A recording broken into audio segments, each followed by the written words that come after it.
My husband is a problem.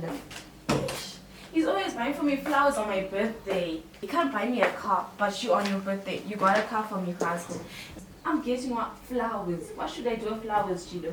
Like, sha, I'm tired. I'm thinking of leaving it.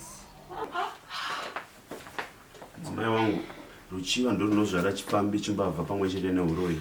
Vangotasa zviri mundiro memumwe, panopamba tinarugare tikachoka. You know, I'm so tired of this relationship. I'm very tired. Come on. Like, you buy me flowers. What other men are buying for their girlfriends, their wives, what cars? I'm very tired. I'm tired of this. This is what I can afford. At least I've done something. My Wangu. Ruchiva ndo runozvara chipambi chimbabva neuroi. Ukangotarisa zviri mundiro memumwe, panopamba tinarugare zvara chokwadi. Mukadzi wangu, mukadzi wangu, mukadzi wangu kutsikana. Usadzarise zvemundiro mevamwe, ukangodaro taparadzana.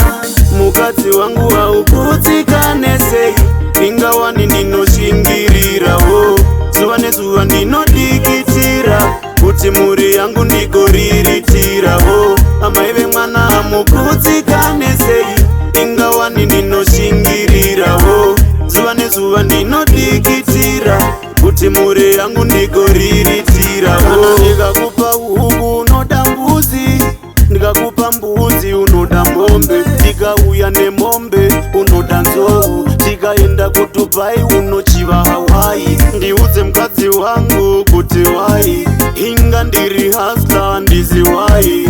Kufa kwemurume kubuda hura, vamwe neruchiva vakazohura. Mukadzi wangu haukutsikane sei, ingawani ndinoshingirirawo. Zuva nezuva ndinodikitira, kuti mhuri yangu ndigoriritirawo. Amai vemwana hamukutsikane sei, ingawani ndinoshingirirawo. Zuva nezuva ndinodikitira, kuti mhuri yangu ndigoriritirawo. Love so nice, tell me say ndiri safe. Ndakati ndirewe unoti ndiri busy, tell me say nguva dzose une same line.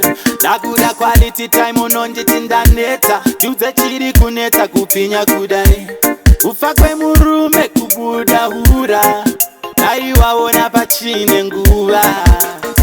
Mukadzi wangu haukutsikane sei, ingawani ndinoshingirirawo.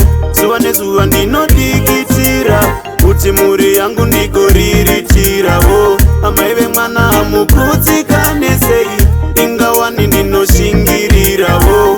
Zuva nezuva ndinodikitira, kuti mhuri yangu ndigoriritirawo. Kana ndikakupa huku unoda mbuzi, ndikakupa mbudzi unoda mombe, ndikauya nemombe unoda nzou, tikaenda kuDubai unochiva Hawaii. Ndiudze mukadzi wangu kuti wai, inga ndiri hustler ndizi wai.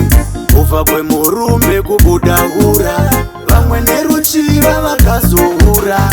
Mukadzi wangu haukutsikane sei, ingawani ndinoshingirirawo. Zuva nezuva ndinodikitira, kuti mhuri yangu ndigoriritirawo. Amai vemwana hamukutsikane sei, ingawani ndinoshingirirawo. Zuva nezuva ndinodikitira, kuti mhuri yangu ndigoriritirawo.